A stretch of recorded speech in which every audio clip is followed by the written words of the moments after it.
प्यार के नशे में धुन होके शालिनी ने अमित से शादी तो कर ली थी, लेकिन शालिनी को ये नहीं पता था कि अमित के घर में बस एक ही कमरा था। शालिनी के घर वाले इस शादी के सख्त खिलाफ थे, लेकिन शालिनी ने अपनी माँ से कहा था, माँ मैं शादी करूंगी तो सिर्फ अमित से करूंगी, वरना किसी से नहीं करूंगी। अमित ने भी बार बार शालिनी से कहा था, देखो शालिनी, मैं गरीब हूँ, मेरे पास कुछ भी नहीं है, न अच्छा घर है और न ही मैं तुम्हें अच्छा खिला सकता हूँ। लेकिन शालिनी जिद पर अड़ी थी। कोई बात नहीं, मैं बस तुमसे शादी करना चाहती हूँ, चलो आज ही शादी कर लेते हैं। असल में शालिनी को बस अपने माता पिता को गलत साबित करना था। मम्मी पापा मुझे बोलते हैं कि मैं तुम्हारे साथ तुम्हारे घर में नहीं रह पाऊंगी, मुझे उन्हें रह कर दिखाना है। वो सच ही तो कहते हैं शालिनी, तुम्हारे पास सब कुछ है, तुम्हारे हर एक कमरे में एसी है, मेरे पास तो एसी भी नहीं है। प्यार में एसी हो या फैन क्या फर्क पड़ता है, मुझसे शादी कर लो अमित, आज ही शादी कर लो। शालिनी जिद पकड़कर बैठ गई। अमित भी शालिनी से प्यार तो करता ही था। उन दोनों ने शादी कर ली और शालिनी अपना घर छोड़कर अमित के एक कमरे वाले घर में चली गई। उस घर में अमित के माता पिता और 2 बहनें भी रहती थी। अमित ने सभी से कहा, माँ बाबा मैंने शालिनी से शादी कर ली है, आज से वो हमारे साथ ही रहेगी। हाँ सासू माँ, मैं इसी घर में रहूंगी, प्रणाम लीजिए। अमित के माता पिता चिंता में पड़ गए। शालिनी अपनी दोनों ननद के साथ बातें करने लगी और अमित के माता पिता ने अमित को अलग ले जाकर कहा, बेटा ये क्या किया तूने, इतनी गर्मी में शादी, वो भी अमीर लड़की से। तुझे पता तो है ना कि हमारे पास सिर्फ एक ही कमरा है। पता है माँ, लेकिन शालिनी ने ऐसी जिद पकड़ ली कि मैं उसे मना ही नहीं कर पाया। जिद पकड़ ली और तू मान गया? सरला, अब तुम ही तुम्हारे बेटे को समझाओ, पागल हो गया है ये। अमित के माता पिता गुस्सा हो गए। शालिनी वैसे अच्छी लड़की थी, उसे खाना बनाना आता था, घर के कामकाज भी आते थे। शालिनी ने उन दोनों का दिल जीत लिया। उसने सबके लिए खाना बनाया और प्यार से सभी को खाना खिलाया। हरिहर और सरला खुश हो गए। अमित की 2 बहनें भी भाभी की तारीफ करने लगी। वाह भाभी, क्या खाना बनाया आपने। हाँ भाभी, मजा आ गया। शालिनी भी खुश थी, लेकिन प्रॉब्लम तो रात के वक्त शुरू हुई। घर में कमरा एक ही था और फैन भी एक ही था, इसीलिए सभी एक ही कमरे में सोते थे। अमित ने शालिनी से कहा, शालिनी, इसी कमरे में हम सब एक साथ सोते हैं। पूजा और पायल और माँ बिस्तर पर सो जाती हैं, मैं और बाबा नीचे जमीन पर सो जाते हैं। हाँ, वो कमरा छोटा है ना, ज्यादा जगह भी तो नहीं है कमरे में। बहू, तुम अमित और पायल बिस्तर पर सो जाओ और हम तीनों नीचे सो जाएंगे। क्यों पूजा? हाँ माँ, मैं नीचे सो जाऊंगी। वो तीनों नीचे सो गए, लेकिन कमरा इतना छोटा था कि बिस्तर रखने के बाद ज्यादा जगह बची ही नहीं थी। वो तीनों एक दूसरे से चिपक कर सो गए और बिस्तर पर शालिनी, अमित और पायल सो गए। बिस्तर भी छोटा सा ही था और शालिनी को आदत नहीं थी। ऊपर से कमरे में एसी भी नहीं था। शालिनी को बहुत गर्मी होने लगी। वो मन ही मन सोचने लगी, अरे यार बहुत गर्मी हो रही है, इतनी गर्मी, ऊपर से एसी भी नहीं है और एक बिस्तर पर तीनों को सोना पड़ रहा है। इस तरह से तो मुझे नींद ही नहीं आएगी। ये तो बस शुरुआत थी। शालिनी सो नहीं पाई। अमीर घर की लाडली बेटी थी वो। सुबह के 10 बजे से पहले उसकी नींद नहीं खुलती थी। वहीं शालिनी 5 बजे उठ गई। सरला ने सोचा, अरे वाह, बहू 5 बजे उठ गई है, बहुत अच्छे संस्कार हैं बहू में। लेकिन शालिनी किस वजह से सुबह उठ गई थी ये किसी को नहीं पता था। धीरे धीरे गर्मी और बढ़ने लगी। तापमान 45 डिग्री तक पहुंच गया। पूरा दिन काम करते करते शालिनी की हालत खराब हो गई। शाम को उसने अमित से कहा, अमित मुझे बहुत गर्मी हो रही है, मैं एक ही कमरे में सबके साथ नहीं सो सकती। ये तो मैंने तुमसे पहले ही कहा था शालिनी, तुम ही नहीं मान रही थी। तो क्या हुआ, अभी मैं तुम्हारी बीवी हूँ, तुम अपने माता पिता को बोलो कहीं और सोने के लिए। नहीं शालिनी, मैं ये नहीं कर सकता। तो फिर मैं भी तुम्हारे साथ नहीं रह सकती। ये बोलकर शालिनी अपने घर चली गई। अमित कुछ कर नहीं पाया, क्या ही करता बेचारा, उसके पास पैसे जो नहीं थे। घर लौटने के बाद शालिनी को भी अपने माता पिता से बहुत उल्टी सीधी बातें सुननी पड़ी। क्यों, कहा था ना मैंने कि तू वहां नहीं रह पाएगी। अब क्या हुआ? लौट क्यों आई यहाँ? रहती उस एक कमरे के घर में। शालिनी का दिल टूट गया। वह दुखी बैठी रही, लेकिन रात को अचानक से इतनी बारिश हुई कि शालिनी के वहां बाढ़ आ गई। कमर तक पानी आ गया। घर रहने के लायक ही नहीं रहा। पापा, ये क्या हुआ? अचानक से इतनी बारिश कैसे हुई? गर्मी में पानी भाप बन के ऊपर उठ जाता है और फिर बारिश बन जाती है। गर्मी बहुत ज्यादा थी ना, इसीलिए बारिश भी जोरदार हुई। लेकिन अब हम रहेंगे कहाँ? हमारे रिश्तेदार हमसे जलते हैं। वो हमें अपने घर में रहने थोड़ी देंगे। अगर रहने दे भी तो पूरी जिंदगी इसे लेकर ताना मारेंगे। तो क्या हम यहाँ ऐसे मर जाएंगे? नहीं माँ, 2 दिन ससुराल में बिताकर ये तो समझ में आ गया है कि मेरे ससुराल वाले दिल के बहुत अच्छे हैं। वो हमें रहने के लिए जगह दे सकते हैं। अमित के यहाँ बारिश तो हुई थी, बाढ़ नहीं आई थी। शालिनी अपने माता पिता को लेकर अमित के घर आई। अमित के माता पिता और बहनों ने शालिनी और उसके माता पिता को प्यार से घर के अंदर बुलाया। आप हमारे समधी और समधन हैं। आप कमरे में रहिए हमारी बहुरानी के साथ। हम छत पर रह लेंगे। बस कुछ ही दिनों की बात है। हमें ऐसे बहुत शर्म आ रही है। हमारी वजह से आप लोगों को कितनी तकलीफ उठानी पड़ रही है। अब नहीं नहीं, आप तो हमारा परिवार हो। परिवार के लिए इतना तो कर ही सकते हैं। आप लोग बहुत अच्छे हो। हमारी बेटी आप लोगों को छोड़कर चली गई थी, उसे माफ कर देना। इसी तरह सब लोग खुशी से उसी एक कमरे में रहने लगे। बाढ़ ठीक हो जाने पर शालिनी के माता पिता तो लौट गए, लेकिन उनका दिल और खुद शालिनी उसी घर में रह गई। कुछ दिन बाद अमित की अच्छी नौकरी लग गई और उसने बड़ा घर बना लिया। उसके बाद सभी खुशी खुशी रहने लगे।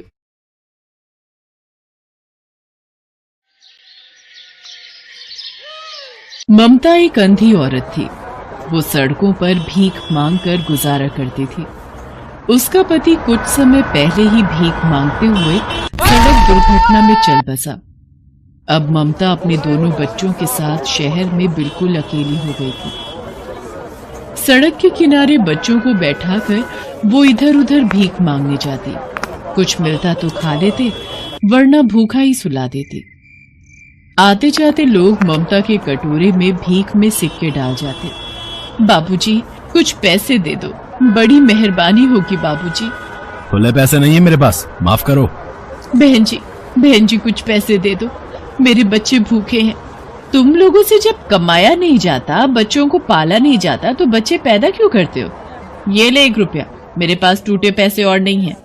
माँ, भूख लगी है। रुक, मैं चाय वाले से ब्रेड का पीस खरीद कर देती हूँ। राजू भी रो रहा है। चल, मैं इसके लिए दूध खरीद कर लाती हूँ। तू मेरा हाथ पकड़ ले। ममता पिंकी को चाय वाले से एक ब्रेड का पीस लेकर देती है और बेटे के लिए 5 रुपए का दूध खरीदती है। ऐसे ही उसकी जिंदगी कट रही थी। उसके साथ और भी कुछ औरतें भीख मांगती थी, जिनमें से एक थी सरिता। वो अपने छोटे से बेटे को कमाई का जरिया बनाकर पैसे कमाती थी। माँ, ये मोहन लंगड़ाकर क्यों चल रहा है? इसके तो पैर बिल्कुल ठीक है। ऐसे ही लंगड़ा कर चलना, और सुन, पैसे वाले लोग दिखाई देते ही उनकी गाड़ी के सामने आ जाना। वो तुझे लंगड़ा देखकर अच्छे पैसे देंगे। सरिता, तुम ये सब मत किया करो। पैसे कमाने के चक्कर में तुम अपने बेटे को गलत सीख दे रही हो। अरे वो अंधी, तू ना अपना मुंह बंद रखा कर। खुद तो तू सचमुच की अंधी होकर भी मुश्किल से 5-10 रुपए कमाती है, और हम 100-200 कमाए तो तू जलती है। ममता जानती थी कि सरिता को समझाना बेकार है। सरिता लालची है और वो उसकी नहीं सुनेगी। एक दिन ममता और सरिता दोनों भीख मांग रही थी। एक व्यक्ति ममता को 10 रुपए देने लगता है। माँ, ये उन अंकल का बटुआ गिर गया। पिंकी बेटा, इसे संभाल कर रख ले। इसमें देख क्या क्या रखा है, शायद कोई पता लिखा हो। माँ, इस बटुए में तो बहुत सारे नोट हैं। पिंकी, ये रुपए बटुए में वापस रख दे। ये उन साहब की अमानत है। हम किसी से उनका पता पूछकर उन्हें वापस दे आएंगे। ममता, तू पागल हो गई है। जरा सोच, ये रुपए तेरे और तेरे बच्चों के कितने काम आएंगे। पिंकी ने कितने दिन से कुछ नहीं खाया, उसको बढ़िया बढ़िया खाना खिला सकती है, अच्छे कपड़े खरीद कर दे सकती है। कितने दिन तक गुजारा हो जाएगा। और तो और तेरे बच्चों के सर पर छत नहीं है। तू एक अच्छी सी झुग्गी किराए पर लेकर रह सकती है। भले ही आज हमारे सिर पर छत नहीं है, मैं जानती हूँ ये रुपए मेरे और मेरे बच्चों के बहुत काम आ सकते हैं, लेकिन मैं बेईमानी नहीं करूँगी। नहीं माँ, मैं ये बटुआ वापस नहीं दूंगी। मुझे खाना खाना है, अच्छे अच्छे कपड़े खरीदने हैं, मुझे सड़क पर नहीं घर में रहना है माँ। पिंकी, ये बटुआ मुझे दे दे, जिद मत कर। पिंकी ममता को बटुआ ना देने की जिद करती है। गुस्से में आकर ममता पिंकी को थप्पड़ लगा देती है। पिंकी रोने लगती है। पिंकी बेटा, जीवन में कितनी भी कठिनाइयां आ जाएं, पर मनुष्य को कभी भी गलत राह पर नहीं चलना चाहिए। इसलिए हम ये बटुआ उन साहब के घर वापस दे आएंगे। अंधी और मोहताज बनकर सारी जिंदगी ऐसे गुजार देगी तू। हाथ में आया मौका भी खुद गंवा रही है। जा, हमें क्या। ममता उस बटुए में रखा एक कार्ड एक व्यक्ति को दिखाती है। वो उसे पता बता देता है। ममता पिंकी का हाथ पकड़ती हुई मुन्ना को गोदी में लिए उस व्यक्ति के घर पहुंचती है जिसका बटुआ गिरा था। माँ, ये तो बहुत बड़ा घर है और गेट पर एक भैया बैठे हैं। ए भिखारिन, कहाँ चली आ रही है? किससे मिलना है भाई? भैया, मुझे इस घर के मालिक से मिलना है। मुझे उनसे बहुत जरूरी काम है। अगर तुझे कोई भीख चाहिए तो वो आज के दिन तो नहीं देते साहब। उसके लिए तुझे मंदिर जाना होगा। साहब हर सोमवार को मंदिर में ही भिखारियों को दान करते हैं। नहीं भैया, मुझे उनसे कोई और काम है। मुझे उनसे कुछ लेना नहीं है, उन्हें कुछ देना है। तेरे पास ऐसा क्या है जो तू हमारे साहब को देगी? चल हट आगे से, अंधी कहीं की। साहब की गाड़ी निकलने वाली है, हट जा। जैसे ही गाड़ी निकलने वाली होती है, ममता उस गाड़ी से टकरा जाती है। अरे अभी गाड़ी के नीचे आ जाती, सामने से हटो। कौन हो तुम? अरे साहब कोई नहीं, एक अंधी भिखारिन है, बहुत देर से आपसे मिलने के लिए कह रही थी। बोल रही है आपको कुछ देना है। तुम्हें मुझसे क्या काम है, बताओ। पिंकी बेटा, ये साहब का बटुआ दे दो। आपका बटुआ कल सड़क पर गिर गया था जब आप मुझे भीख दे रहे थे। वो व्यक्ति अपना बटुआ खोलकर देखता है। उसमें पूरे रुपए थे, एक भी रुपया कम नहीं था। व्यक्ति ममता की ईमानदारी देखकर हैरान रह जाता है और उसकी बहुत तारीफ करता है। गार्ड से कहकर व्यक्ति ममता को अपने घर के अंदर बुलाता है। उस व्यक्ति की पत्नी भी जब ये सब सुनती और देखती है तो वो भी बहुत हैरान हो जाती है। आज के जमाने में तुम्हारे जैसे ईमानदार बहुत कम मिलते हैं। तुम आंखों से देख नहीं सकती हो। इन रुपयों से तुम बहुत कुछ कर सकती थी, पर फिर भी तुम ये बटुआ वापस करने आई। ये देखकर हम सचमुच बहुत हैरान हैं। बीबी जी, मुझे ऊपर जाकर भगवान को जवाब देना है। अगर आज मैं इन रुपयों से अपने बच्चों का पेट पालती तो मेरे बच्चे भी वही सीखते और कल कुछ गलत काम भी कर सकते थे। मैं नहीं चाहती कि मेरे बच्चे ऐसे बने। मेरी बदकिस्मती ये है कि मैं अपने बच्चों के लिए आंखों से अंधी होकर कुछ नहीं कर सकती, पर उनमें अच्छे संस्कार तो डाल सकती हूँ ताकि वो खुद से मेहनत करके ईमानदारी के रास्ते पर चल सके। तुम्हें परेशान होने की कोई जरूरत नहीं है बहन। तुम अपनी आंखों से भी देखोगी और अपने बच्चों के लिए काम करोगी। तुम्हारी आंखों का इलाज मैं करवाऊंगा और तुम्हें रहने के लिए छत मैं दूंगा। उस व्यक्ति की बातों को सुनकर ममता बहुत खुश होती है। वो व्यक्ति अपनी पत्नी के साथ मिलकर ममता को रहने के लिए घर खरीद कर देता है और एक अच्छे डॉक्टर से उसकी आंखों का इलाज करवाता है। ममता की आंखों की रोशनी लौट आती है। मैं देख सकती हूँ डॉक्टर, मुझे दिखाई दे रहा है। मैं इस दुनिया को देख सकती हूँ, मैं अपने बच्चों को देख सकती हूँ। पिंकी, मुन्ना, मेरे बच्चे। माँ, तुम देख सकती हो, तुम मुझे देख सकती हो। बाबूजी, बीबी जी, ये सब आज आपके कारण ही संभव हुआ है। आप लोगों ने मेरे ऊपर बहुत मेहरबानी की है। मेरे बच्चों को मेरे कारण नई जिंदगी मिल जाएगी। मैंने कुछ नहीं किया, करने वाला तो ईश्वर है। उन्होंने तुम्हें ईमानदारी का फल दिया है। अब से तुम अपने बच्चों के साथ अपने घर में रहोगी। ममता, अब तुम्हें भीख मांगने की कोई जरूरत नहीं है। तुम हमारे पास काम करोगी, जिसके बदले हम तुम्हें अच्छी पगार देंगे। ममता को उसके जीवन में वो सब मिल जाता है जिसकी उसने कामना भी नहीं की थी।